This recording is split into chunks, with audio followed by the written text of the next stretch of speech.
Daniel capítulo 2, 7 y 9. el 7 y el 9. En esta tarde vamos a comenzar una clase de escatología y necesariamente tenemos que estudiar el libro de Apocalipsis, gloria a Dios. Segunda carta al apóstol Pedro, el capítulo 1, el verso 19, dice la Sagrada Escritura en nombre del Padre, del Hijo y del Espíritu Santo. Segunda carta del apóstol Pedro, capítulo 1, verso 19, dice: tenemos también la palabra profética más segura, a la cual hacéis bien en estar atentos como una antorcha que alumbra en un lugar oscuro, hasta que el día esclarezca y el lucero de la mañana salga en vuestros corazones. La Biblia es como una lámpara, ¿verdad?, que alumbra en un lugar oscuro. La palabra profética. Padre, te damos gracias en esta tarde por tu palabra. Te pedimos que la bendigas, Señor, que esta palabra sea para edificación, exhortación y consolación de nuestras vidas, en el nombre de Jesús. Amén y amén. Bien, la palabra escatología, que es una rama de la teología, viene de la palabra escato, ¿verdad? Una palabra griega, escato. Y esa palabra, cuando la pasamos o la vertemos al español, significa final de un proceso. Esto para que, si usted va a enseñar esta clase en algún lugar, explique lo que voy a explicar ahora. Porque una vez en Santa Marta, dando una clase de escatología, un abogado que estaba ahí dice: no, ¿usted sabe lo que significa la palabra escatología? Digo, sí, el estudio de la profecía que uno se cumple, dice: no, escatología significa excremento. Y eso me pareció así, mano, como que un poco excremento. Y sí, yo averigué la palabra y el hombre tenía razón, porque el final de un proceso en la biología, el asunto del aparato digestivo es escatología, el final del sistema digestivo de los seres vivos es excremento, ¿verdad? Entonces, de ese momento para acá, yo siempre digo es escatología bíblica, ¿verdad que sí? Claro. Porque hay una escatología industrial, o sea, todas las empresas que hacen artículos en serie tienen un proceso, todo, o sea, un proceso donde ellos transforman la materia. Y los seres vivos también tienen un proceso, que es que los seres vivos nacen, crecen, sienten y se reproducen. Eso es escatología biológica. Pero en este caso, cuando hablamos de escatología bíblica, es que Dios hizo un programa, ¿verdad?, para salvar al hombre. Y ese programa es el tema principal de la Biblia, o sea, la salvación, lo que podríamos llamar nosotros cristología. Ese programa que tiene su comienzo en el libro de Génesis. Génesis es el libro de los comienzos, ¿verdad? Allí comienzan todas las grandes doctrinas bíblicas y se van desarrollando y tienen su culminación en el libro de Apocalipsis. Entonces, eso es escatología, es el final de un programa que Dios hace para levantar o salvar al hombre. O sea, podríamos decir también otras palabras, el estudio de las profecías que aún no se han cumplido. Eso se llama escatología. Bien, yo les invité o les mandé o les di una tarea que estudiaran el libro 7, el capítulo 7 de Daniel, ¿verdad? El 2, el 7 y el 9. ¿Por qué? Porque en esta tarde, para comenzar, vamos a hablar de 3 temas que tienen que ver con el libro de Daniel, que tienen que ver con el libro de Apocalipsis y que tienen que ver con la escatología. Y es un tema que es el tiempo de los gentiles. Entonces, si usted va a tomar nota, ponga tiempo de los gentiles. Lucas capítulo 24, Lucas capítulo 21, verso 24. Tiempo de los gentiles. Lucas 21, 24 dice: y caerán a filo de espada, hablando del pueblo judío, y será llevado cautivo a todas las naciones, y Jerusalén será llevada por los gentiles hasta que los tiempos de los gentiles se cumplan. Vamos a mirar en esta tarde qué significa o qué quiso decir Jesús cuando habló del tiempo de los gentiles o tiempo de la gente. Es igual. Entendemos que Dios le entregó la tierra al hombre, ¿verdad? Génesis 1:27 dice que Dios dijo: hagamos el hombre a nuestra imagen y señoree en toda la tierra. O sea, es como si Dios le hubiera dado al hombre una escritura. Allá pueden abrir la puerta, hermano. Pero Dios no le entregó la tierra al hombre a perpetuidad. Se le entregó por un tiempo. Es bueno que tengamos en cuenta esto. El Salmo 24 dice: dejó la tierra y su plenitud, el mundo. Él se le entregó al hombre, o sea que le dio un título de propiedad, pero se le entregó por un tiempo. Cuando ese tiempo se termine, comienza el tiempo de Dios. Es decir, vamos enlazando o tejiendo el tema que vamos a desarrollar en todos estos tiempos. ¿Qué entendemos por tiempo a los gentiles? Todo el tiempo en que Dios le entregó la tierra al hombre, eso va a tener su fin. Después viene el tiempo de Dios, ¿verdad? Porque Dios va a tomar control nuevamente de esta tierra, el tiempo de los gentiles. Bueno, después hablamos un poco más sobre este tema. Otro tema que vamos a desarrollar en esta tarde y es la plenitud de los gentiles. Acá pone plenitud de los gentiles, carta del apóstol Pablo a los Romanos, capítulo 11 de los Romanos. Pablo trata allí un tema de vital importancia. Romanos capítulo 11, el verso 25 en adelante, el apóstol dice lo siguiente: porque no quiero, hermanos, que ignoréis este misterio, para que no seáis arrogantes en cuanto a vosotros mismos. ¿Qué ha acontecido a Israel? Endurecimiento en parte, hasta que haya entrado a la plenitud de los gentiles. Luego todo Israel será salvo, como está escrito: vendrá de Sión el libertador, que apartará de Jacob la impiedad. Leí Romanos capítulo 11, versos 25 y 26. Y esa es plenitud de los gentiles. Y vamos a estudiar también lo que en Daniel capítulo 9, del 24 en adelante, se habla de las 70 semanas de Daniel. Yo voy a hablar un poquito aquí de lo que es el tiempo, ¿verdad? El tiempo en la Biblia.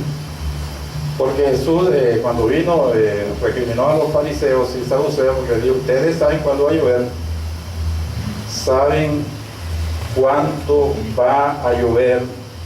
Mateo capítulo 16. Ellos sabían que allá cuando el viento venía del norte, ese era agua segura. Es como cuando en Barranquilla el tiempo viene acá, el tiempo de Puerto Colombia. Cuando vemos que la nube viene aquí, es agua segura. O sea, cuando la brisa sopla acá, hermano, es agua segura. Y siempre trae las nubes. Ellos tenían esa costumbre: cuando el tiempo soplaba de un lado, dice: ahí viene el cielo. Vinieron los fariseos, estoy leyendo en Mateo capítulo 16, verso 1, y los saduceos para tentarle, y le pidieron que le mostrase señal del cielo. Mas él respondiendo les dijo: cuando anochece, decir buen tiempo, porque el cielo tiene revoles, y por la mañana hoy habrá tempestad, porque tiene revoles el cielo nublado. Hipócritas, que sabéis distinguir el aspecto del cielo, mas las señales de los tiempos no podéis. Aquí Jesús habla de las señales de los tiempos. O sea que el tiempo para nosotros es importante, ¿verdad? Porque se convierte en una señal. ¿Qué es una señal? Una señal es lo que se determina o se acuerda entre dos o más personas para ponerse de acuerdo. Es una señal. O sea que yo voy allá a la 21, ustedes se quedan aquí y yo digo: cuando llegue allá les voy a hacer una señal. Ustedes deben de saber cuál es la señal que les voy a hacer. Y cuando yo le haga la señal, les estoy enviando un mensaje, ¿verdad que sí? Los que saben de béisbol saben mucho eso, que la gente que juega béisbol, hermano, es experta en mandar señales. O sea, el manager se quita la gorra y la pone así. Yo digo: hermano, cuando me meta la mano en el bolsillo, ustedes pueden avanzar porque el camino está libre. Ustedes están pendientes cuando yo me meta la mano. Cuando me meta la mano en el bolsillo, yo les estoy enviando un mensaje, ¿verdad? O sea, como las señales de humo. El humo es una señal de humo. Se habla de la señal del satélite, la señal. O sea, la señal es lo que se acuerda entre dos o más personas para ponerse de acuerdo. El tiempo lo diseñó Dios. La Biblia habla de las señales de los tiempos. El Dios diseñó el tiempo como punto de referencia para nosotros. O sea, Dios no necesita el tiempo porque Dios es atemporal. O sea, Dios está fuera del tiempo. Esta mañana había una hermana que siempre una tarea en el instituto y dice que porque Jesús le dijo a los fariseos: antes Abraham yo soy. Porque dijo eso, yo soy, no dijo yo era, sino yo soy. el tiempo presente, porque Él es el eterno yo soy. O sea, a Dios el tiempo no lo afecta. Dios ayer es, hoy es y mañana es. Por eso se representó a Abraham, a Moisés como el eterno yo soy, ¿verdad? Yo ayer era, hoy soy y mañana seré, porque a mí el tiempo sí me afecta. Entonces, grafiquemos aquí en un tablero virtual una burbuja grande, y esa burbuja es el tiempo, ¿verdad? El aire es la eternidad. Nosotros venimos de una eternidad y vamos hacia una eternidad. Y esa burbuja es lo que podríamos llamar el tiempo de la gente. O sea, ya vamos saliendo. Génesis capítulo 1, verso 1 y 2 dice que fue la tarde, mañana del primer día. Ahí comienza a correr el tiempo. Y vamos a ver en Apocalipsis que dice que el tiempo no será más. O sea, vamos a salir de la burbuja.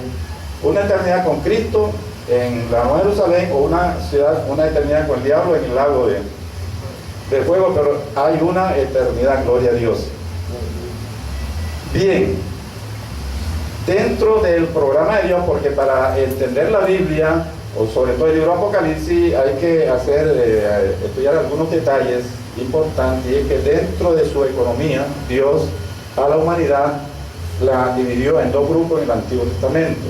Puede acompañar el libro de Deuteronomio, capítulo 7, verso 6. Vamos a hablar un poco del tiempo y un poco de la gente, el tiempo de la gente, el tiempo de los gentiles. Libro de Deuteronomio, capítulo 7, el verso 6 dice, para que esté bien libro de números, es Deuteronomio, gloria a Dios. Dice el capítulo 7, verso 6, ahora sí, porque tú eres pueblo santo para Jehová tu Dios. ¿Verdad que es así? Jehová tu Dios te ha escogido para hacerle un pueblo especial, más que todos los pueblos que están sobre la tierra. Entienda esto de que aquí en este momento Dios divide el género humano en dos grupos, los judíos y los gentiles. Dentro de su economía divina, dentro del programa que Dios diseña para salvar el hombre, se vio obligado a dividir la humanidad en dos grupos, que eran los judíos y los gentiles. O sea, vamos a ver qué eran los gentiles y qué significa tiempo de los gentiles. ¿Quiénes son los judíos?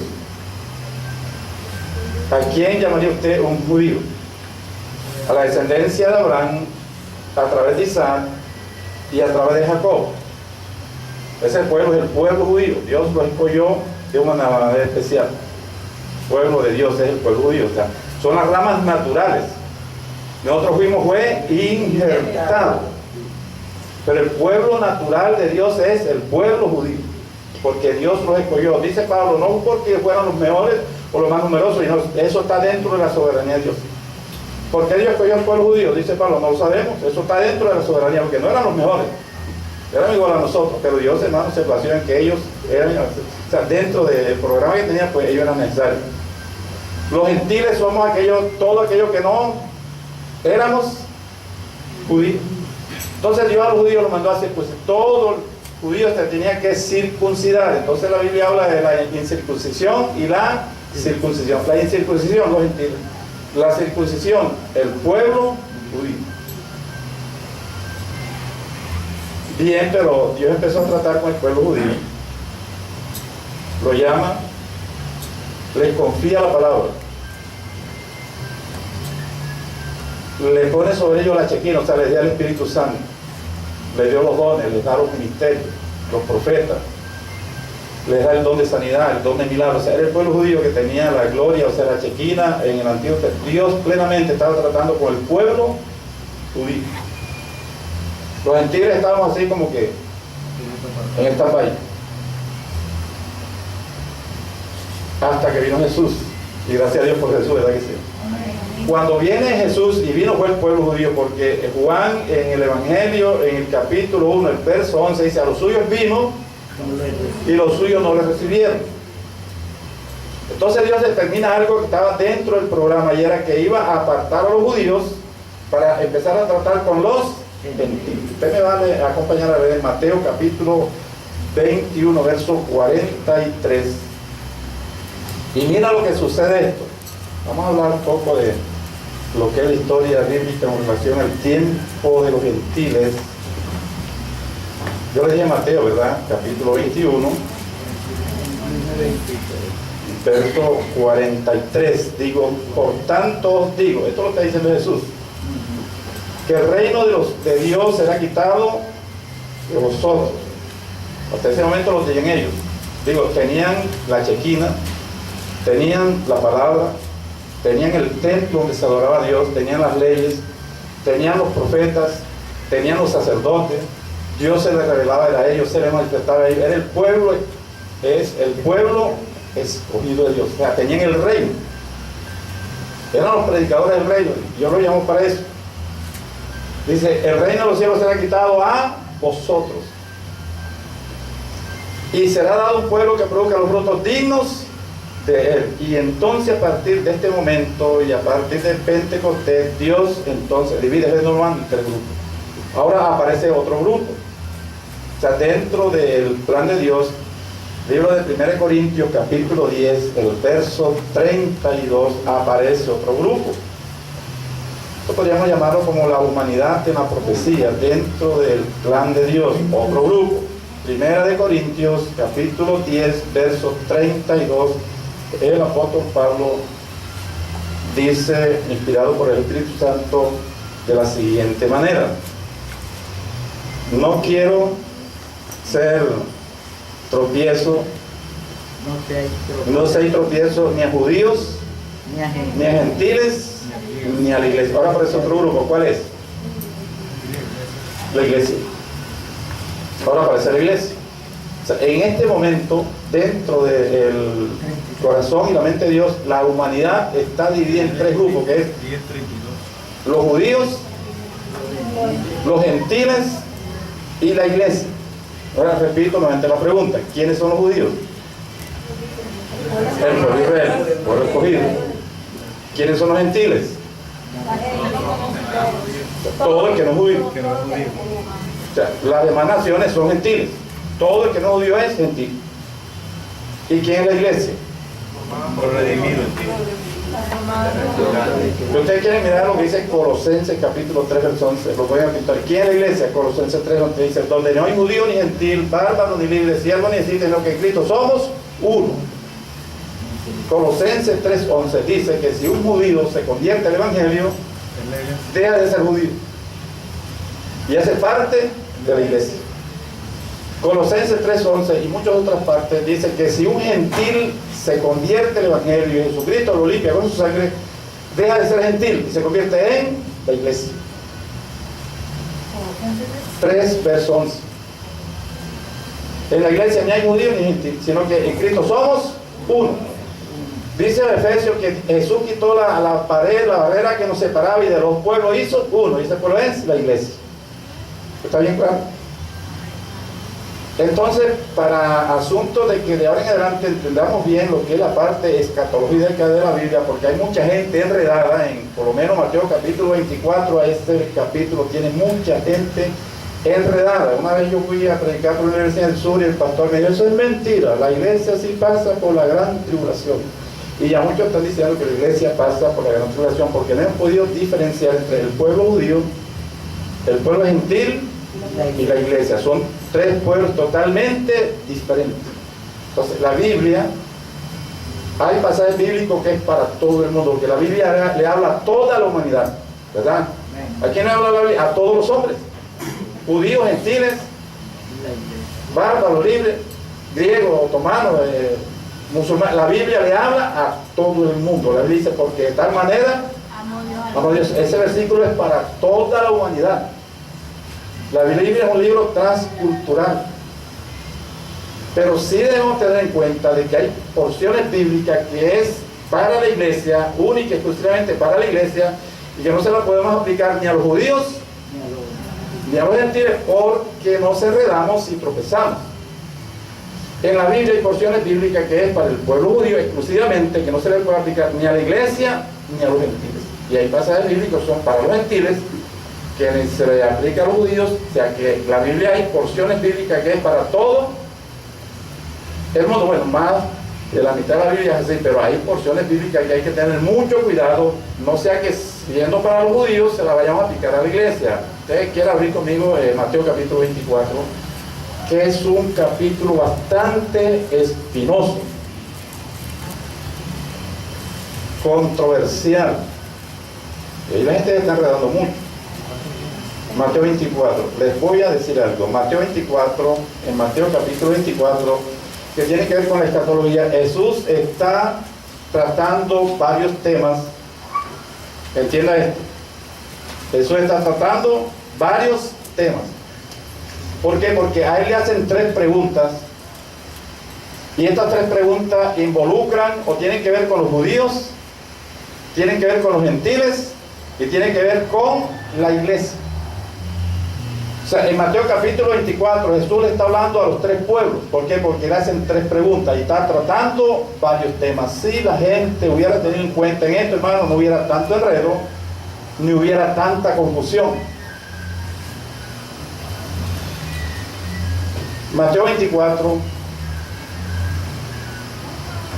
dice la Biblia en el capítulo 16, Mateo 24, 16.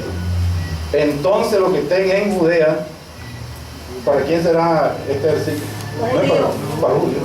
Eso no es para la iglesia. O sea, está identificando un pueblo de manera específica.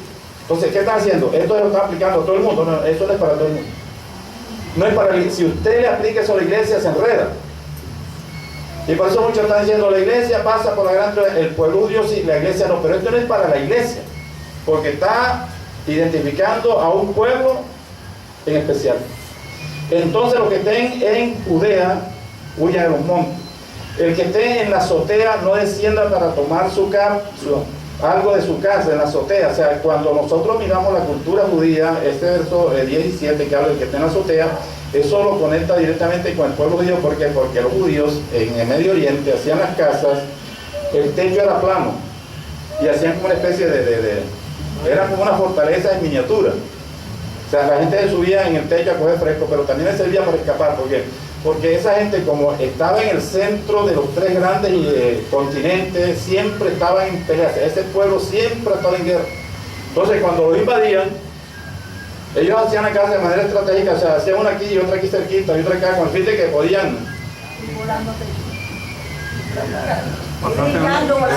volando techo, o sea, porque se prestaba. Porque las casas eran planas y estaban cerquitas, hasta que llevaban a la muralla y escapaban. Pero el que está en la azotea no vale porque te agarran, sigue. O sea, nosotros no entendemos esto aquí, hermano, porque es que nosotros no somos judíos.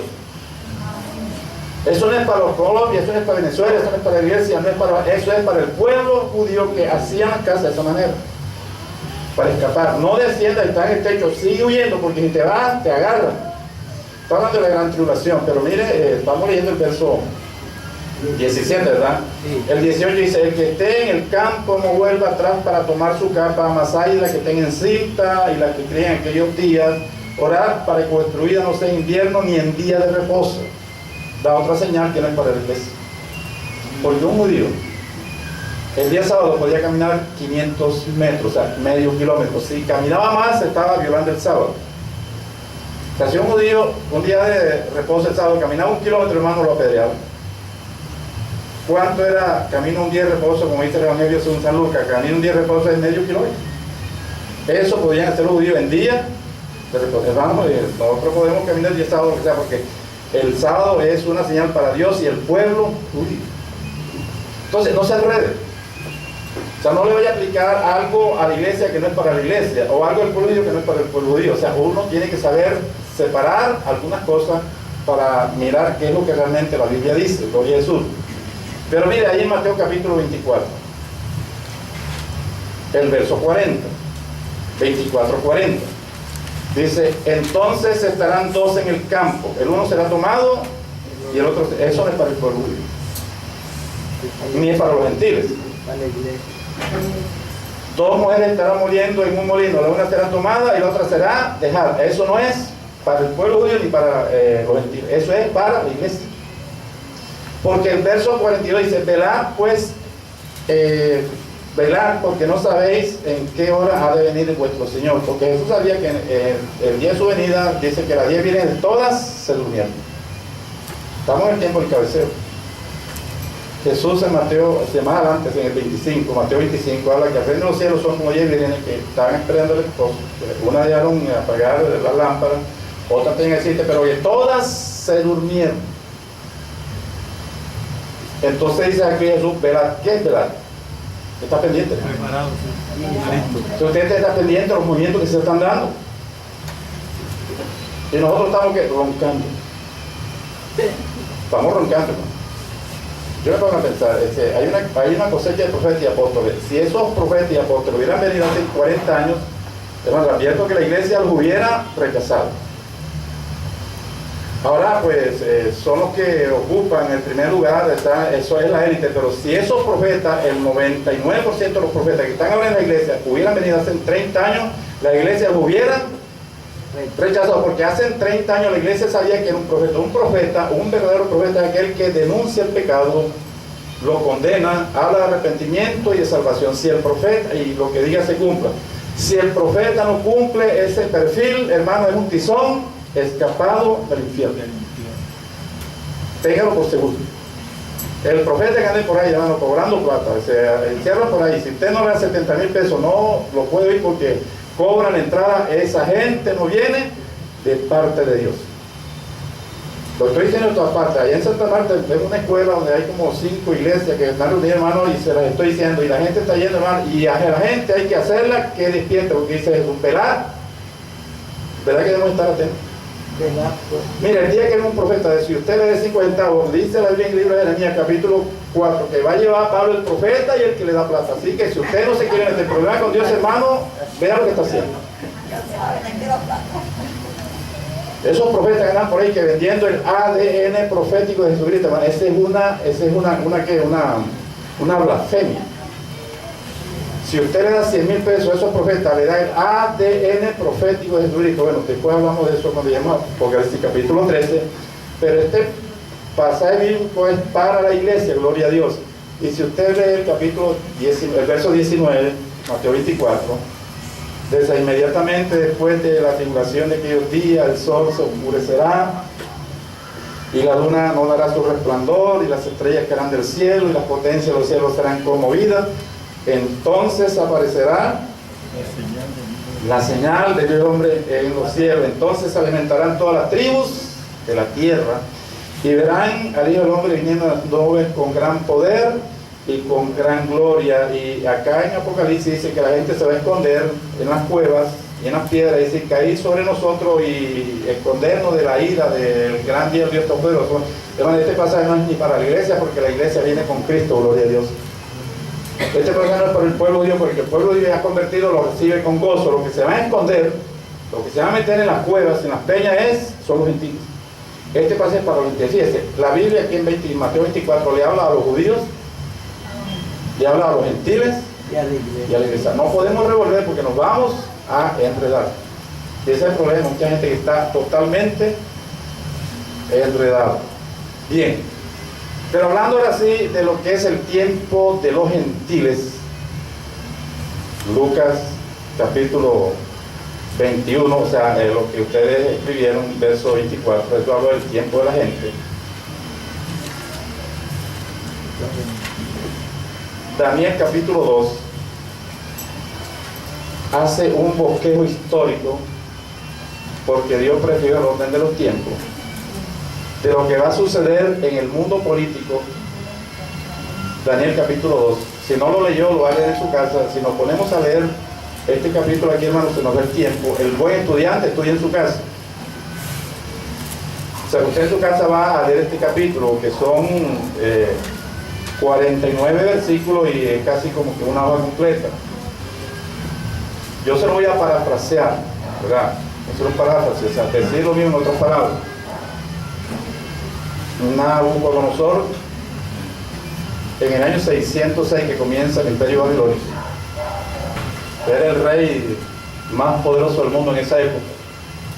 Se autoproclamó rey de reyes y señor de señores. El imperio babilónico, el imperio de oro, él era su rey, se acostó preocupado en el porvenir de su reino. En eso se quedó dormido pensando en el porvenir, en el futuro de su reino. Y cuando se durmió empezó a soñar. Mire, esto es uno de los capítulos más grandes que, como dice Pedro, que tenemos la palabra profética más segura. Usted va a poner atención y si no entiende algo, levante la mano y pregunte, porque es bueno que esto quede bien claro, ¿verdad? Porque así vamos a entender el libro de Apocalipsis. Él empieza a soñar y ve una gran imagen, que su cabeza era de oro, el pecho y los brazos eran de plata, el vientre y los dos muslos eran de bronce, las dos piernas de hierro y los pies eran una mezcla de barro con hierro. Los pies y los dedos era barro y hierro. Dice que era una estatua grande y terrible, así la describe la Biblia. Cuando eso el rey vio que una piedra no cortada con manos de hombre salió del cielo y le pegó a los pies de la imagen. Dice la Biblia que desmenuzó el barro, el hierro, el bronce, la plata y el oro, y sus partículas se regaron por toda la tierra, y dice, y no quedó ni sombra de ellos. ¿Cómo le parece? ¿No? Ni sombra. O sea, todo se desvaneció. Y la piedra que bajó del cielo y tumbó la imagen empezó a crecer, a crecer, a crecer, y se hizo un monte que cubrió toda la tierra. Esta imagen, que si usted la ve en su casa, Dios le da la revelación a Daniel y dice, son 4 grandes imperios que se van a levantar sobre la tierra. Y Daniel le dice al rey, la cabeza de oro eres tú. Entiende esto porque va a ser un detalle importante para aprender a entender Apocalipsis 13. La cabeza representa al rey, eres tú, pero también representa al imperio. O sea, la cabeza representa 2 cosas: al emperador y al imperio. Oye, la cabeza de oro eres tú, el rey, pero también representa al imperio babilónico, ¿verdad que sí? Después de ti se levantará otro inferior, que fueron los persas, o sea, el pecho de plata. La Biblia dice que a los persas no les gustaba mucho la plata, o sea, no le llamaban mucho la plata. Y después otro que es el bronce, que es Grecia. Después otro que es el hierro, o sea, Roma. Y los 10 dedos de la imagen, que es una proyección del Imperio Romano. O sea, lo que le quiso decir Dios a Daniel es que se iban a levantar de imperio. Roma iba a ser el último. Y después de Roma vendría el reino de Dios en esta tierra. O sea, se acaba el tiempo de los gentiles y comienza el tiempo de Dios. ¿Va entendiendo? O sea, esa imagen marca el tiempo de la gente y termina con los 10 dedos, porque los 10 dedos es la proyección de Roma. Dice Dios a Daniel, Roma es el último. Con Roma se termina el tiempo de la gente. Y va a terminar muy mal, porque el mundo va de mal en peor. Después viene el tiempo de Dios, o sea, el reino de los cielos en esta tierra, cuando Jesús venga por segunda vez y lo instaure eternamente y para siempre. Utilice un poco la imaginación y mire la certeza bíblica, porque esos 4 imperios, desde Roma, desde Babilonia hasta Roma, se levantaron y cayeron en un lapso de 400 años, o sea que de Babilonia a Roma hubo 400 años. La historia siempre tiene la tendencia a repetir. Si le ponemos lógica a la historia, que cada 100 años se levantaba y cayó un imperio, y de Roma para acá van 2000 años, porque Roma se levantó en el año 164, ¿cuántos imperios se hubieran levantado hasta el año 2013? Después de Roma, como 19 imperios, ¿no? Pero el Señor dijo que Roma era el último, y Roma fue el último. Después de Roma no se ha levantado. ¿Se ha levantado? No se ha levantado. ¿Por qué? Porque la Biblia dice que Roma iba a ser el último. Pero los 10 dedos que la proyección del imperio dio a entender que cuando Roma cayera, se iba a fraccionar en 10 provincias.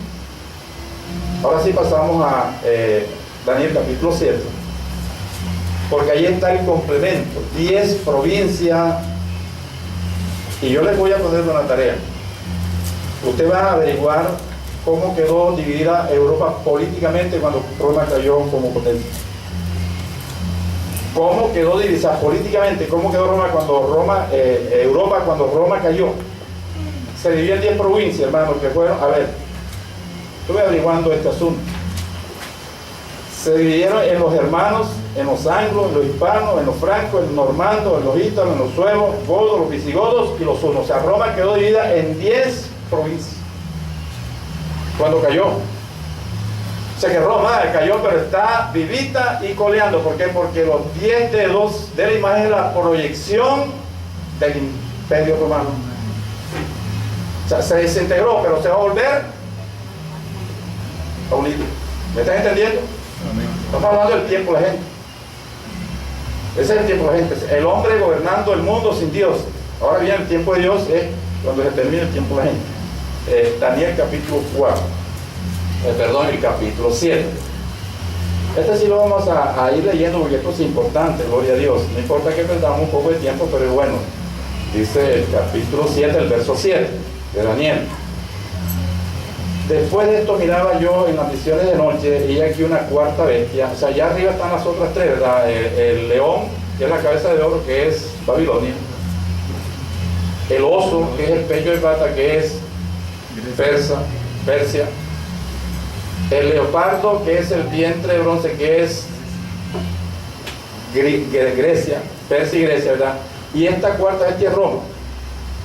O sea, del 7 en adelante empieza a hablar de la cuarta bestia Roma. Después de esto miraba yo en las visiones de noche, y aquí la cuarta bestia espantosa y terrible y en gran manera fuerte, la cual tenía unos dientes grandes de hierro. Por eso a Roma se le conoce como el imperio de hierro, y por eso las piernas eran de hierro. O sea, Roma se identifica con el hierro. Devoraba y desmenuzaba, y las obras hollaba con sus pies. O sea, el ejército romano era una maquinaria de guerra. O sea, nunca antes en el mundo hubo un ejército tan poderoso como el ejército. Era una máquina de guerra. Dice, aquí lo describe la Biblia, todo lo hollaba y lo desfilaba, y donde Roma llegaba, hermano, los romanos cuando iban a pelear y venía un ejército contrario, no decían cuántos eran, sino dónde están. ¿Cómo le parece? O sea, no miraban por el número, no decían cuántos son, sino dónde están. Es una máquina de guerra. Podemos agregar que Roma nunca lo conquistó a nadie. Se desintegró, pero fue internamente. Ella se desintegró. O sea, a Roma es que no ha habido otro imperio, no ha habido, ella se desintegró. ¿Por qué? Porque Roma es el último. O sea, a Roma no lo conquistó a nadie. Porque si lo hubiera conquistado a alguien y hubiera ganado un imperio, entonces, hermano, podíamos sacar conclusión que la Biblia se equivocó. A Roma nadie la pudo conquistar. Ella misma, o sea, por su gobierno, por los senadores se volvieron, Calígula fue loco, hermano. Nerón fue loco. Esa gente, pues ellos mismos se desbarataron. Porque a Roma nadie la pudo conquistar. O sea que después de Roma no se ha levantado, porque la Biblia dice que Roma iba a ser el último. Bien, dice, y era muy diferente, estoy leyendo la parte final del verso 7, de todas las bestias que vi antes de ella, y tenía 10 cuernos. Estos 10 cuernos son los 10 dedos de la imagen. Estos 10 cuernos vienen siendo la proyección de Roma, es lo mismo. El sueño es el mismo, o sea, la historia es la misma, solamente que Dios la muestra de dos ángulos diferentes. El rey impío le muestra 4 metales, que es algo llamativo. O sea, el rey impío le muestra la parte política del gobierno humano. O sea, el capítulo muestra la parte política, que es algo llamativo. ¿Verdad que la política es llamativa? Aquí en Barranquilla hay concejales que a veces hasta hipotecan la casa para comprar votos, porque la política, hermano, es llamativa, es como el metal. O sea, esa imagen del capítulo 2 representa el sueño del hombre por gobernar el mundo. El hombre perdió la capacidad de gobernar el mundo. Él sueña con hacerlo, pero ese sueño lo ha mentalizado.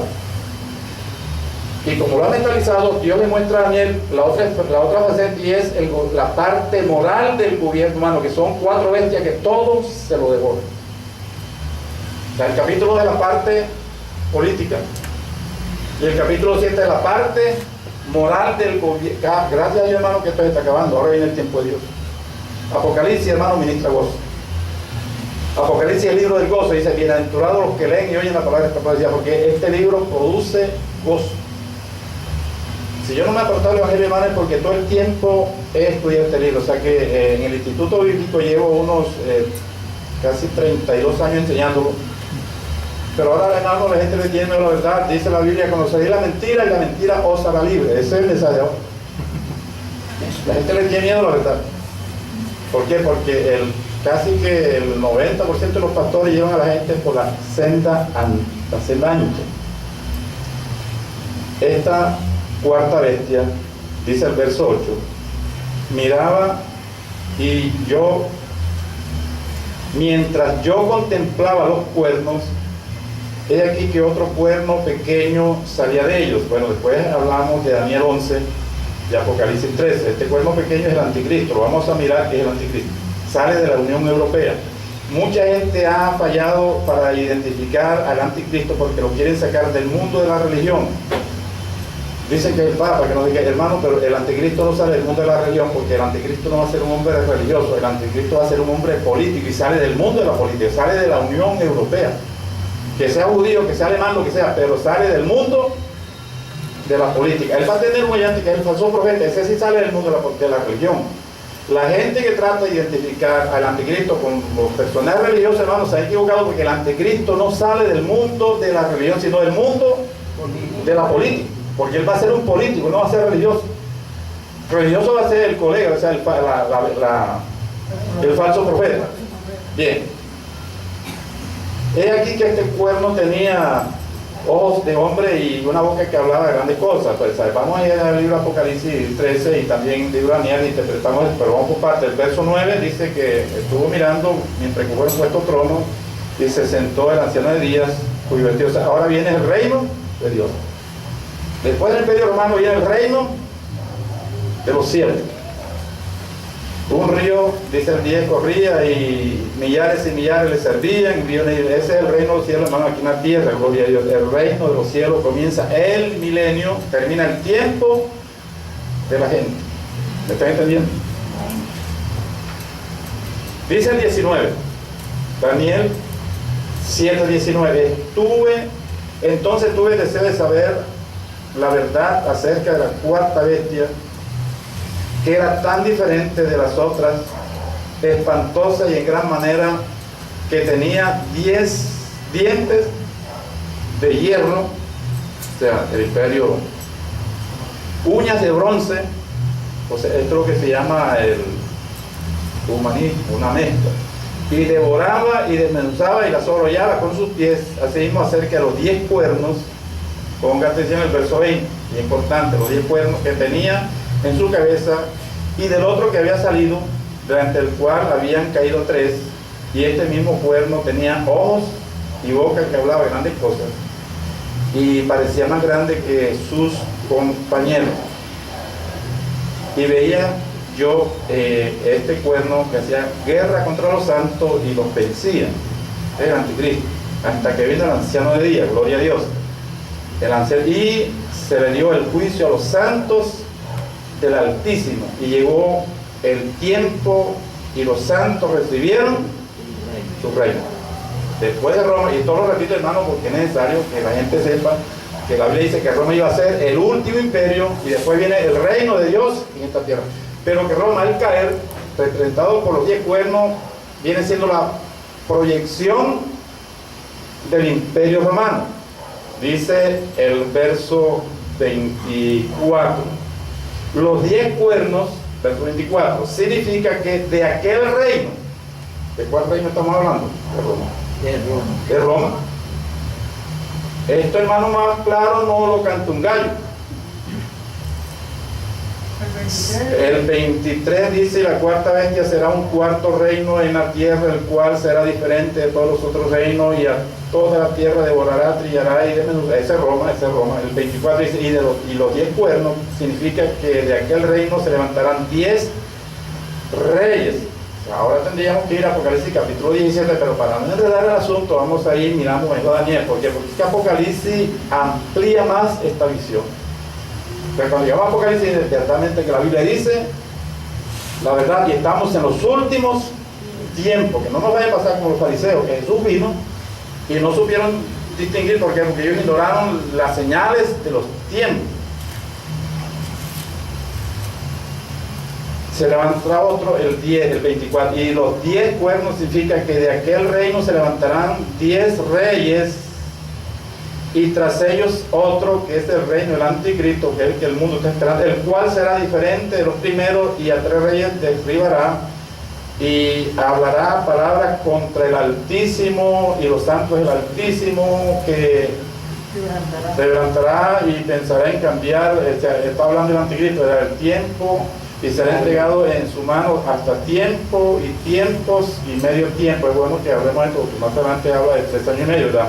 Dice el 26, pero se sentará el juez, gloria a Dios, hermano, y le quitará su dominio, ese juez es Jesús, para que sean destruidos, arruinados hasta el fin. O sea que la imagen se cae, se convierte en partícula, y dice, y no quedó ni rastro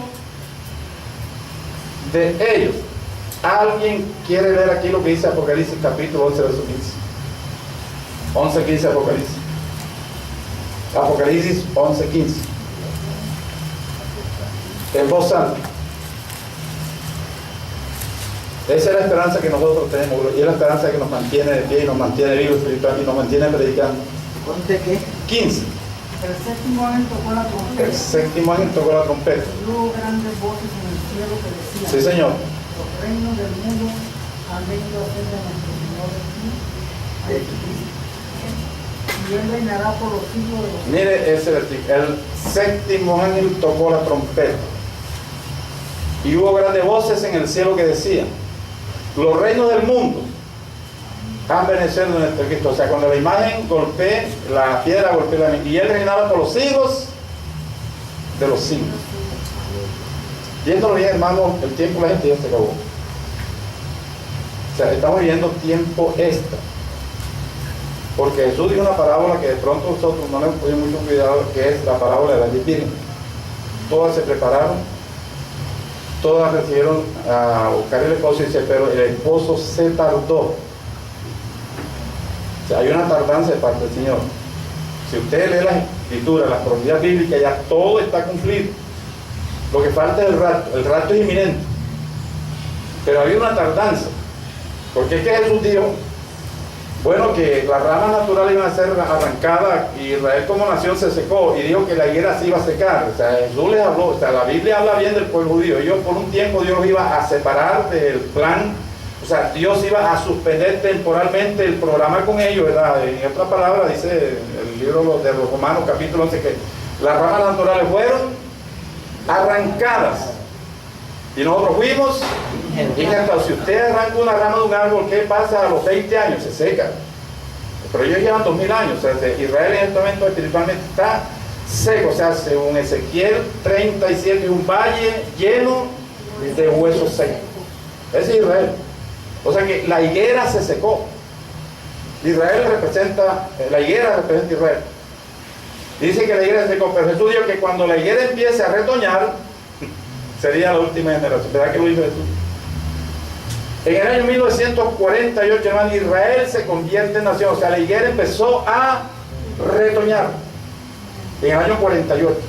Y lo que estábamos ya convertidos en la década de los 80, los predicadores decían, hermano, estamos en la última generación, porque una generación consta de 40 años, y del año 48 al 88 hay 40 años. Cristo viene antes del 84, hermano, y la iglesia se preparó de tal manera que los cultos, cuando iban a comenzar, había que buscar a la gente al cuarto de oración, porque la gente, hermano, estaba orando y mojaban el piso con lágrimas. Hermano, los días ya comenzó el culto, porque la gente no sé qué, había un avivamiento, hermano, y en la iglesia evangélica de Barranquilla, hermano, la gente que ya con muletas las dejaba. O sea que la iglesia donde yo me convertí tenía una cabulla, había más de 200 muletas. Nosotros en el año 80 fuimos testigos, hermano, cuando los ciegos veían, los sordos oían, la gente, hermano, se convertía de corazón, iban los homosexuales, los rateros, y Dios los cambiaba. ¿Por qué? Porque las vírgenes salieron a recibir al esposo. Gloria a Dios. Pero pasó el 84 y estamos en el 2013. El esposo se tardó. ¿Y qué pasó en esa tardanza? Las vírgenes todas se durmieron. Hace 30 años, hermano, que hubiera venido esa música champete, esa música, hermano, la iglesia no la recibe. ¿Pero por qué la recibimos? Porque estamos dormidos. Y entonces dicen, esa música de Dios, la música de hermano, toda la música de Dios, lo de Dios es santo, lo de Dios. ¿Cómo que una hermana se ve peluquear en un culto bailando un champete? Hermano, y se ganó un CD ahí en el barrio rodeado. Mira, una hermana se pegó una espelucada bailando un champete y se ganó el CD. ¿Por qué aceptamos eso? Porque estábamos dormidos. Hace 30 años no lo hubiéramos aceptado, porque aunque la iglesia estaba velando. Y Jesús dijo que vendré cuando menos lo estén esperando. Estamos en el tiempo, el rato es inminente, hermano, gloria a Dios. Bien, ese es Daniel capítulo 7 y capítulo 2 nos habla del tiempo de los gentiles, que va a terminar con una federación de 10 reinos que se van a unir, hermano, y ya están unidos.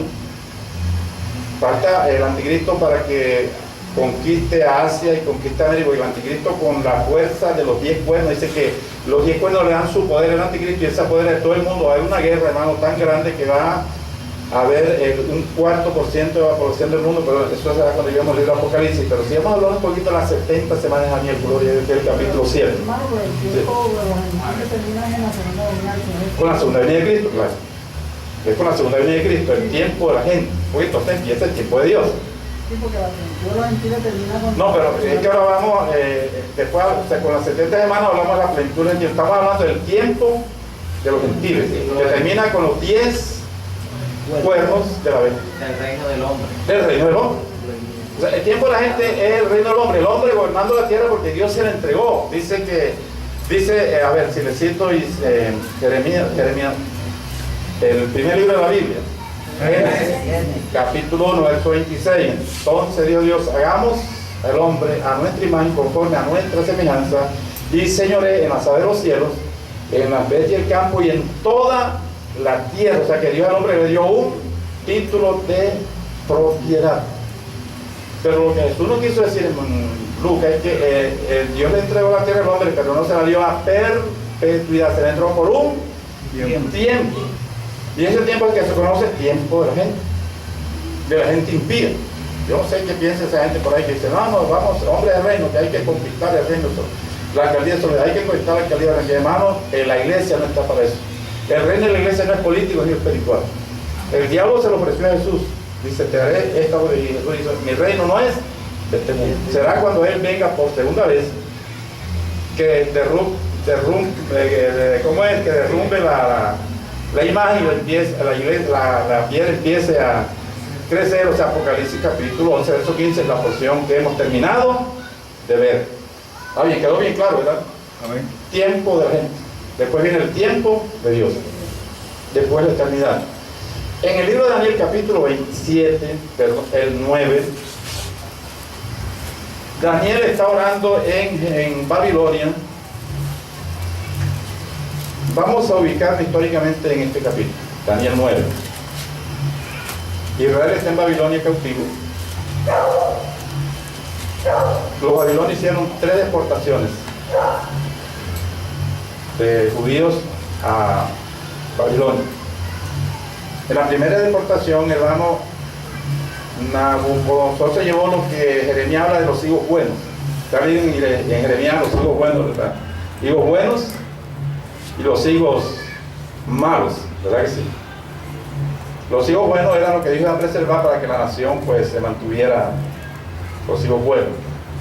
Se fueron a la primera, ahí se fue Daniel, Mesac y Sadrach y Abednego. Y los príncipes, la gente que servía, se los llevaron. Y esa gente la llevaron a la ciudad y sirvieron de cortes, o sea, trabajaban en la corte del rey, o sea, que estaban, hermano, eran cuellos empolvados, o sea, trabajaban con el gobierno, eran empleados públicos. La primera deportación se fue Daniel. Dios levantó a Daniel para que le profetizara a los judíos que estaban en la capital, o sea, en Babilonia. Daniel era profeta de los de la capital. Después de una segunda deportación, que eso no lo llevaron a la ciudad, lo dejaron en los campos trabajando. Entonces, entre eso Dios llevó a Ezequiel. Y Ezequiel le profetaba en el campo, ¿verdad? Después fue la tercera deportación, que eso pues lo dejaron también ahí trabajando, pero en Jerusalén quedó Jeremías.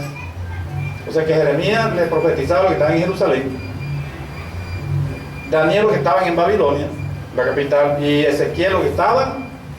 O sea que Dios nunca abandona a su pueblo. Siempre les ponía profetas para que les advirtiera, para que los aconsejara. Los profetas eran una antorcha que Dios levantaba en un momento de oscuridad, en un momento de crisis. Si hay un momento en que se están necesitando profetas ahora, hermano. Jeremías le escribe una carta por mandato de Dios. Estoy hablando de Jeremías capítulo 25. Dice, escribe una carta a los que están en Babilonia, o sea, a Daniel. Y dile que la cautividad va a demorar 70 años, que estén allá y que se casen y que compren casa, porque van a demorar 70 años allá. Por esa causa Pasur cogió a Jeremías, hermano, y le pegó una palera, porque aunque este hombre le está diciendo que son 70 años, o sea, como le parece, ¿no? Y Pasur, que era el príncipe de los sacerdotes, hermano, encarceló a Jeremías por esa noticia. O sea, a la gente no le gusta que le prediquen la verdad. La verdad no nos gusta. Nos gusta que nos den el puro suavitel, ¿verdad? Suavitel. El suavitel suaviza la ropa, pero no quita la mancha. Puro suavitel. Bueno, Dios le dijo a Jeremías, 70 años de demorar. Jeremías tenía en su poder los libros de Isaías.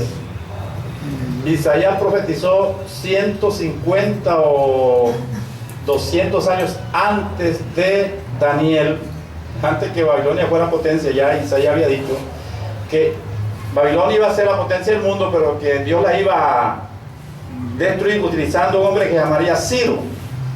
O sea, Jeremías capítulo... No, Jeremías, sí, Isaías. Y capítulo 45, o sea, al final del 44 y al comienzo del 45 habla de Ciro, mi ungido. Dice, aunque no me conociste. O sea, que Ciro no conoce. O sea, no se convirtió porque dice, mi ungido, aunque no me conociste. Ciro iba a destruir a Jerusalén, a Babilonia, iba a dar la orden para que los judíos volvieran a su tierra de origen. Hermanos, se cumplen los 50 años. Lea conmigo Daniel capítulo 9. Yo le dije que lo leyera en su casa, pero yo sé que la gente es floja. En el año primero de Darío, hijo de Asuero, de la nación de los Medos, que vino a ser rey sobre los reinos de los caldeos, en el año primero de su reinado, dice, yo Daniel, está leyendo el verso 2, miré atentamente en los libros el número de los años de que habló Jehová al profeta Jeremías, que había de cumplirse la desolación de Jerusalén en 70 años. Jeremías capítulo 25, ahí está la cita. Hermanos, se cumplen los 70 años y aparece Ciro y conquista a Babilonia. ¿Cómo le parece, hermano, la efectividad de la profecía? 200 años antes que Ciro naciera, ya Dios lo había llamado por nombre. 70 años y aparece Ciro. Pero la profecía decía que era Ciro. Pero entiende que habían dos generales, ¿verdad? El de los Medos, que era Darío, y el de los persas, que era Ciro. La profecía hablaba de quién? De Ciro. Pero ¿qué pasó allí, hermano? Que Ciro salió conquistando el resto del mundo y dejó a Darío encargado en Babilonia, como una especie de encargado. Y había pasado un año, entonces Daniel empezó así como que a ver qué pasó. O sea, el que iba a dar la orden de mano se había ido. Y había pasado un año. Y entonces él empezó a orar. O sea, Daniel está un poco confundido. Dice, de pronto es que hay algún pecado oculto, y él empieza a confesar los pecados, porque Salomón, cuando inauguró el templo, dice, si tu pueblo fuere llevado cautivo y orar allá y tú le perdonas y los traías, tú dices que Daniel cree en la palabra y cumple la palabra y empieza a orar y a confesar el pecado del pueblo, orando. Pero mire, si nos salimos un poco del tema, vamos a hacer un paréntesis. En el capítulo 10 de Daniel, pasa el capítulo 10, dice, en el año tercero de Ciro, rey de Persia, o sea, había venido, pero habían pasado ya 3 años. O sea, ya Ciro había vuelto. Ahora estaba Ciro. Pero ¿cuántos años iban? 3 años. Y todavía estaban en Babilonia. Entonces Daniel dice, ahora sí que estamos bonitos, que ya vino Ciro. Van 3 años y todavía no ha dado el veredicto. Entonces Daniel empezó a ayunar. Y le fue revelado que había un conflicto espiritual. O sea, usted en su casa va a leer todo el capítulo 10. Un principado de maldad. El príncipe de Persia. Un demonio territorial que había en Persia. Se había apoderado de Ciro y no dejaba que Ciro diera o cumpliera la voluntad soberana de Dios. O sea que si la iglesia tiene algunas promesas, el diablo va a tratar de impedir. Y si la iglesia deja, hermano, el diablo se puede imponer ante una bendición que usted Dios le haya prometido. ¿Por qué? Porque era una promesa. Pero Daniel empezó a ayunar y lo que no consiguió con la oración, lo consiguió con el ayuno. 21 días, hermano, y Dios mandó el ángel Miguel y empezó a pelear. O sea que hubo una lucha espiritual y el rey quedó libre, gloria a Dios. O sea, Ciro quedó libre porque un demonio lo había poseído y ese demonio controlaba las facultades de Ciro y no dejaba que Ciro diera o hiciera la voluntad de Dios. ¿Cómo le parece? ¿Por qué será que en la iglesia el culto de ayuno es la cenicienta de la iglesia? No nos gusta ayunar, porque el diablo sabe que el ayuno rompe ligaduras de impiedad. A ver si usted oye hablar del ayuno en estos días. Yo estoy dando clases por ahí en un instituto, hermano, y hace como 5 años tuve una pelotera con un alumno, hermano. La verdad es que se me revolvió la vida. Hombre viejo. Sí, el hombre viejo. Porque estaba diciendo algo que dijo un apóstol de allá del norte de Barranquilla, de que hay 11 clases de ayuno. Y esos 11 clases de ayuno, ¿cuál es eso? Yo casi que me persigue, hermano. O sea que se me olvidó que era más. La verdad que eso da como que uno se sorprende. Digo, ¿cuáles son? Dice, no, el apóstol, el apóstol dijo que usted puede ayunar un día de celular. Apaga el celular un día. A la gente sin el celular, hermano, se deprime. Mira, hay gente que se deja el celular en la casa, hermano, y se deprime. Eso es como un demonio, hermano. Y está en el culto, hermano, y está el celular sonando. Mire, hay una cosa que, o sea, dentro del culto, y empiezan a... Dice, usted puede ayunar un día de internet. Entonces no se mete en internet un día y en la noche usted va a decir, Señor, gracias por ese sacrificio. El internet. 2 ayunos, el celular. Usted puede ayunar un día ¿cómo es? De televisión. La novela más bonita que usted se ve, ese día no la vea y ese sacrificio se lo da Dios. Si usted viene el Junior, juega a Barranquilla, hermano, no es el partido, y ese otro, o sea, sacó 11 clases de ayuno. Qué tremendo. Hermano, ¿hasta dónde hemos llegado? Y el problema es que el pueblo lo cree. O sea que usted puede ayunar un día Junior, la selección Colombia también la puede meter en el ayuno. El celular, el internet, el Facebook, la chismografía cibernética. Eso da esta tristeza, ¿no? Mire, ¿por qué el diablo está metido? Porque sabe que el ayuno rompe ligaduras de impiedad. Lo que usted no consigue en oración, lo consigue en ayuno y oración. Bien, volvamos al tema, gloria a Dios. El capítulo 9, el verso 24. Daniel está orando.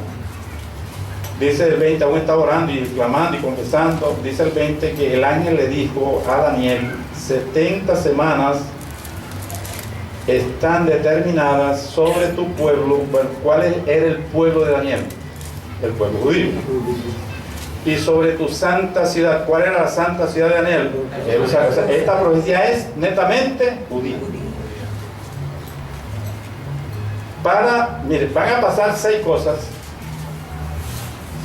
en el transcurso de las 70 semanas. Escuche bien, 70 semanas en las cuales Dios va a tratar con el pueblo judío.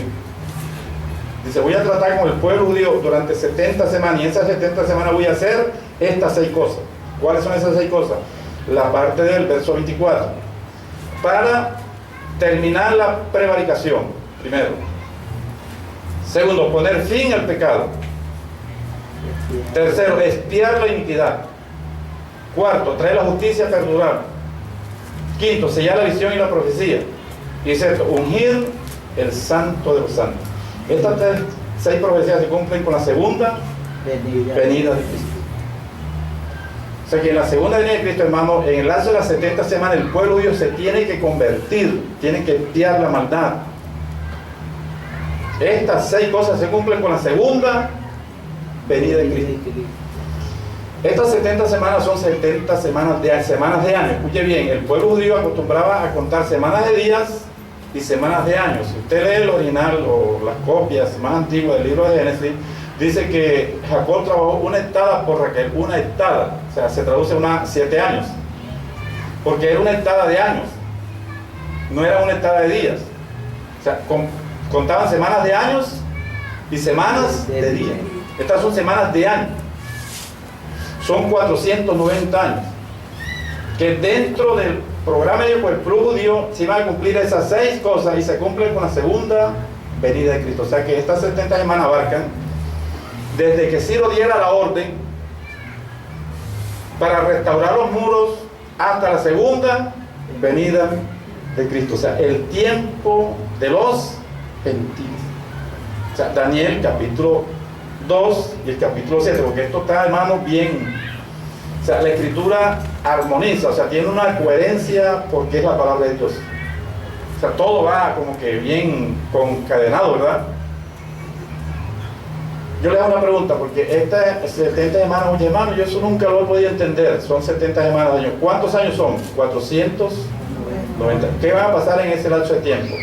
¿Qué tiempo abarcan las 70 semanas?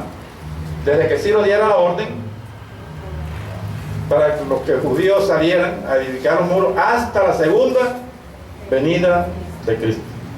70 semanas de trato de Dios con el pueblo judío, en otras palabras. Pero el ángel se la divide en 3 grupos. ¿Cuántos leyeron a Daniel capítulo 7? No levanten la mano, le advierto que muchos no lo hicieron. Y yo se lo digo, lean a Daniel capítulo 7. Las 70 semanas se la describen en 3 grupos, y es que dice, va a pasar 7 semanas, que son 49 años, desde que Ciro dé la orden hasta que ustedes edifiquen los muros. O sea, ellos demoraron 49 años edificando los muros. Leen en su casa el libro de Esdras y Nehemías, y los judíos, hermano, en una intensa lucha, porque se les levantó el mundo y todo el mundo, demoraron 49 años edificando los muros, o sea, 7 semanas. Dice, después pasarán 62 semanas desde que se edifiquen los muros hasta que se le quite la vida al Mesías, o sea, 434 años.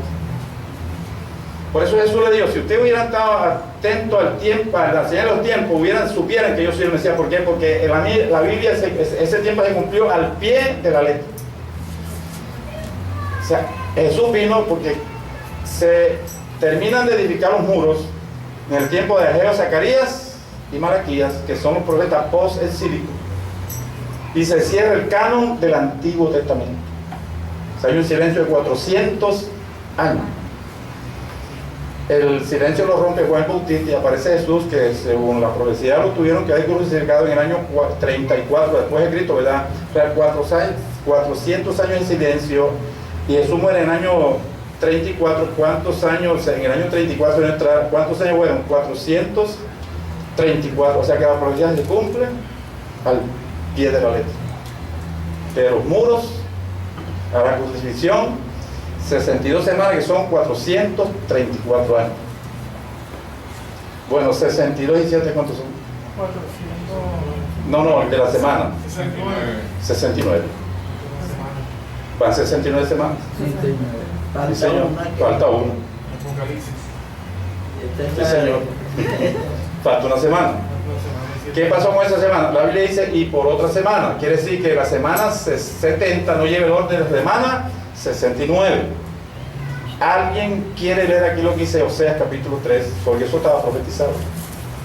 Libro del profeta. Ahí mismo después de Daniel viene Oseas, no tienen que caminar mucho. El capítulo 3, el verso 4.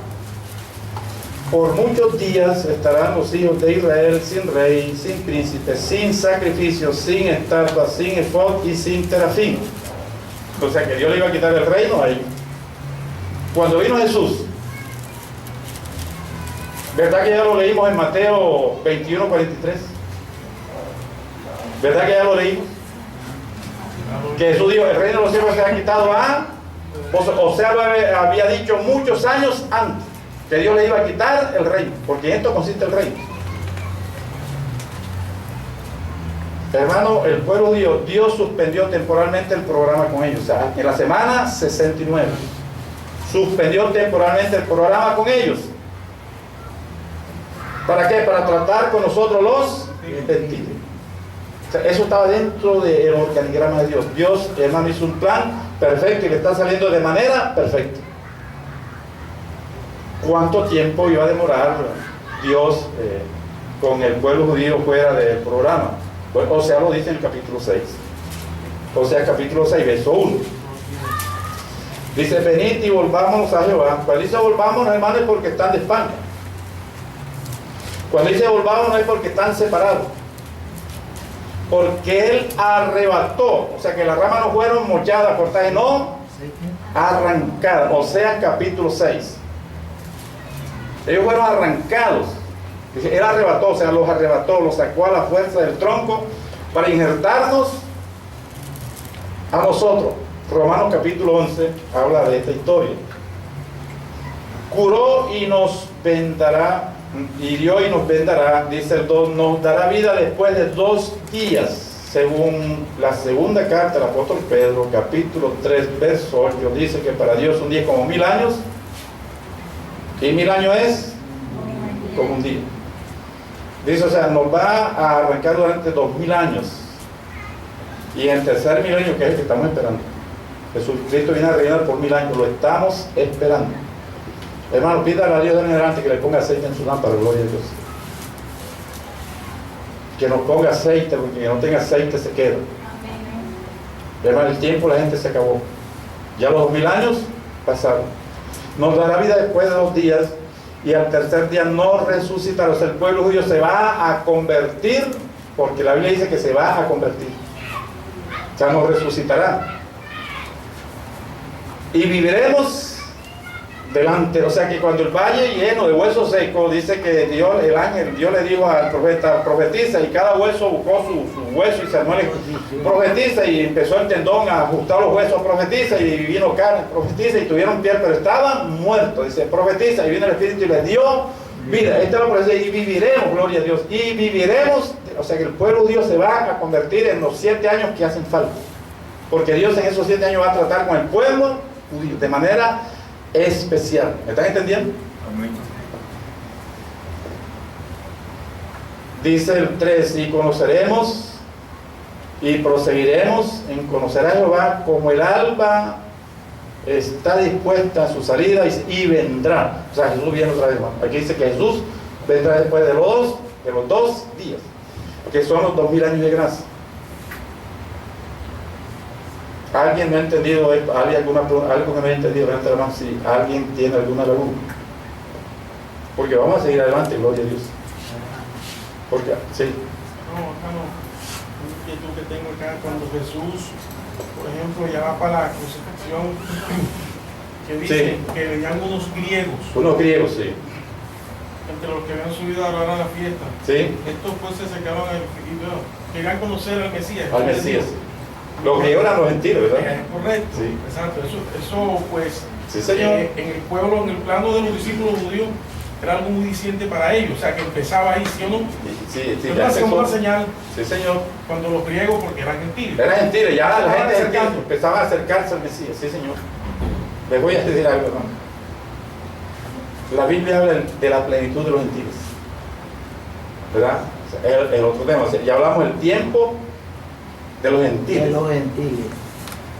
Hablamos de las 70 semanas y todas desembocan en la segunda venida de Cristo. Pero, ¿qué quiso decir Pablo cuando habló de la plenitud de los gentiles? Dice, les repito la cita en Romanos capítulo 11. Dice, no quiero, hermanos, que ignoréis este misterio para que no seáis arrogantes. ¿Qué ha pasado con Israel? Dice, endurecimiento en parte. O sea, en parte y bien largo, 2000 años.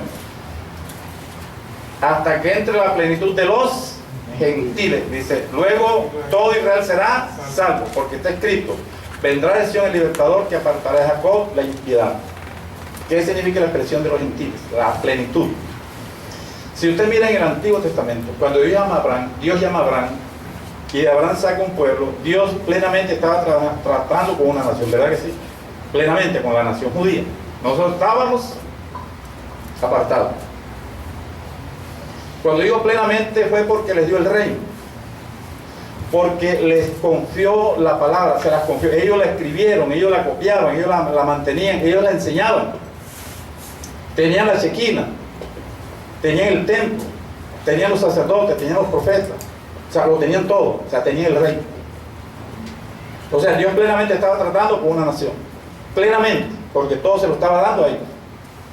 Pero cuando ese pueblo, por causa de, yo diría, ese es el plan de Dios, Dios los aparta, ahora plenamente está tratando con los gentiles. Ahora los gentiles tenemos la palabra, tenemos el Espíritu Santo, tenemos el templo, tenemos los profetas, tenemos los maestros, tenemos los apóstoles, tenemos la gloria, tenemos el don de fe, el don de milagro, tenemos la sanidad. Todo lo que el pueblo judío tenía lo tenemos ahora, porque plenamente Dios está tratando con nosotros, y para eso tuvo que apartar al pueblo judío. Pero hermano, ese tiempo en que Dios está tratando con los gentiles también se va a terminar. ¿Cuándo se termina? Dice la Biblia que cuando se, bueno, eso lo dice un poco, cuando se termine el número de convertidos, que Juan lo vio en Apocalipsis capítulo 7 y también el 5, Juan vio el número de convertidos, entonces Dios levanta la iglesia y la gracia retorna al pueblo judío.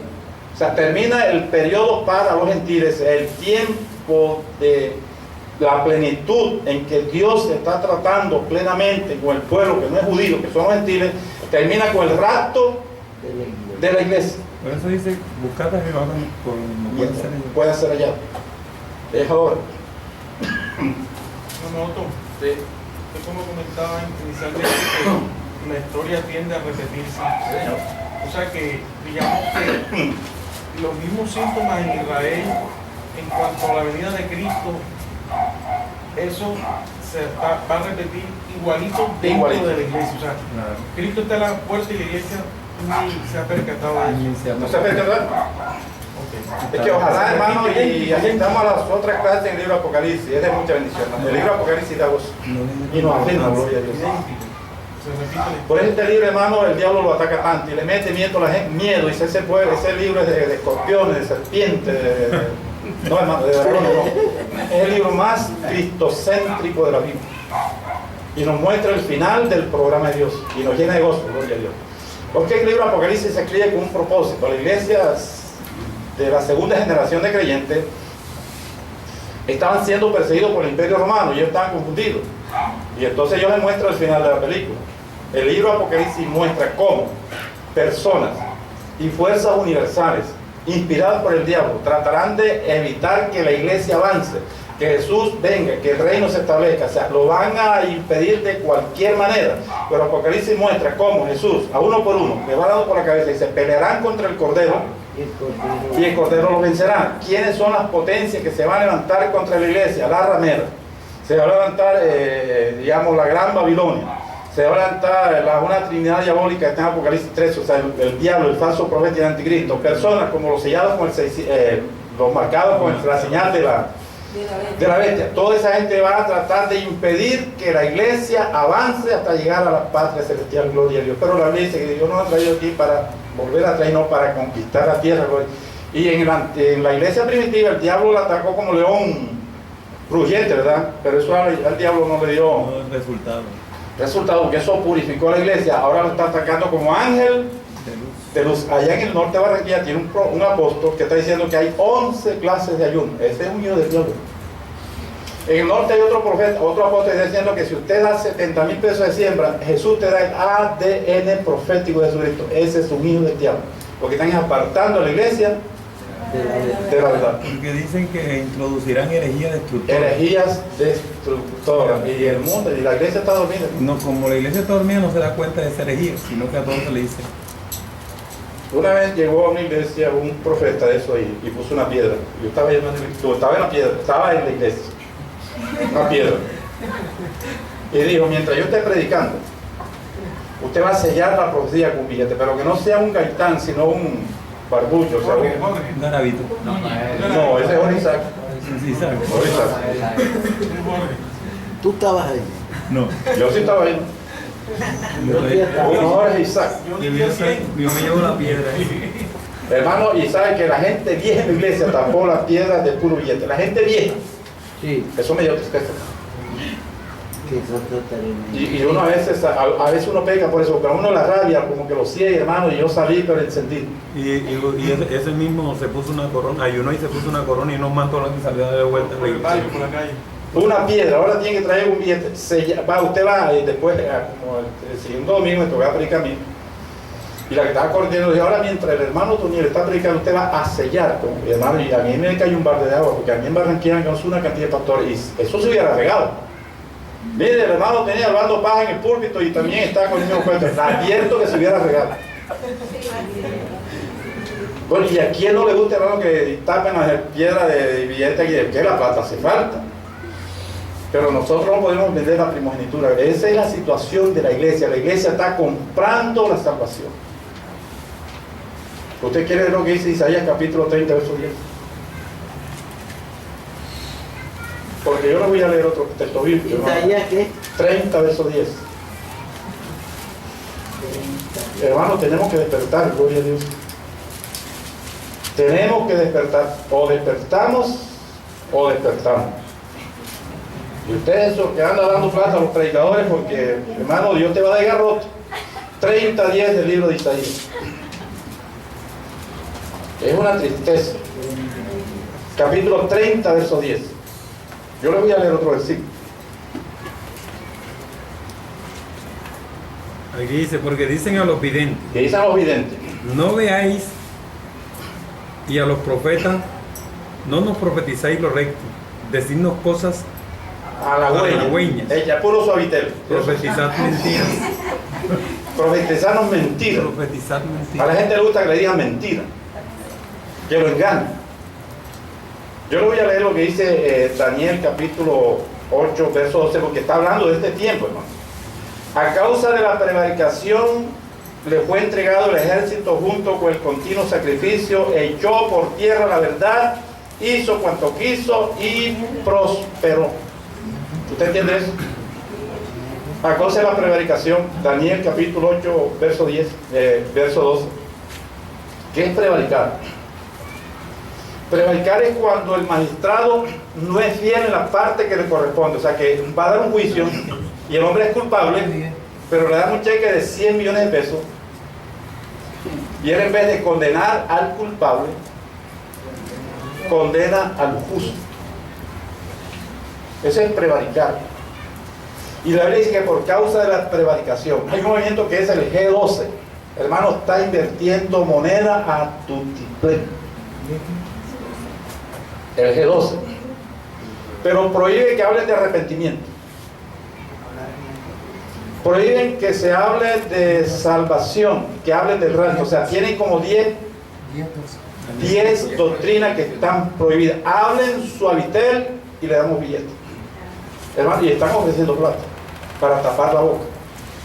A mí me hicieron una invitación a una ciudad y me dijeron, véngase, le vamos a mandar el pasaje de ida y venir, y se va ya como 10 millones de pesos. 10, hermano, ¿quién no le gusta tener 10 millones de pesos? Pero hermano, yo sé que hay detrás de esa oferta. ¿Por qué? Porque me van a decir, usted va a predicar es suavitel. O sea, la verdad no la predica, porque esta verdad, hermanos, hace libre, y conoceréis la verdad, y la verdad os hará libre. Con el rapto de la iglesia termina el tiempo de la plenitud de los gentiles. Entonces Dios empieza a tratar nuevamente con el pueblo judío, ¿verdad? Empieza a correr la semana 70 de Daniel, cuando la iglesia sea levantada. Usted me va a acompañar el libro de Isaías, Apocalipsis capítulo 4, y vamos a ver un texto bíblico que habla una gran verdad. Apocalipsis capítulo 4, dice el verso 5 de la siguiente manera: y del trono salían relámpagos y truenos y voces, Esta expresión aparece 17 veces en el libro de Apocalipsis, usted la puede conseguir. Aparece esta expresión: relámpagos, truenos y voces. Se repite 17 veces y habla de ira. Relámpagos, truenos, voces, habla de ira. Habla de la gran tribulación. Pero ¿de dónde salen? Del trono. En este momento es trono de gracia, ¿verdad que sí? En este momento tenemos un trono que es trono de gracia. La Biblia dice: acerquémonos confiadamente al trono de la gracia para hallar misericordia en el oportuno. Después del rapto, porque el rapto lo encontramos en el capítulo 4, el verso 1 y 2, ahí está el rapto. Después del rapto, ese trono que es trono de gracia se va a convertir en trono de ira. O sea que aprovechemos el tiempo de la gracia. Y del trono salían, o sea, ya no es un trono de gracia, ahora es trono de ira. Aprovechemos, hermano, el tiempo que estamos viviendo. Bien, yo creo que con esta explicación vamos a terminar, que ya son las 6 de la tarde. Les voy a dar una tarea, hermano, y si ustedes ayudan, pues la clase rinde. Y es que van a estudiar los primeros 5 capítulos del libro de Apocalipsis. Los que no estudiaron a Daniel lo van a estudiar en el profesor hermano. El buen estudiante estudia en su casa. Yo pienso que esta clase le vamos a poner seriedad, gloria a Dios, porque esto es algo serio. Esto es algo serio, gloria a Dios. Yo sé que el diablo le va a meter el palo en la rueda a muchos, porque él no quiere que esto se sepa, gloria. Pero, hermano, vamos a hacer un esfuerzo y lea Apocalipsis del 1 al capítulo 5 para que nos rinda, porque ya no tenemos que estar leyendo y no solamente presentando la clase, y así pues nos rinde más el tiempo, gloria a Dios. ¿Hay alguna pregunta en esta tarde? Algo que no hayan entendido. Vea, la gente así sí da ganas de predicar, gloria a Dios. El que no pregunte es porque o lo entendió todo o no entendieron nada.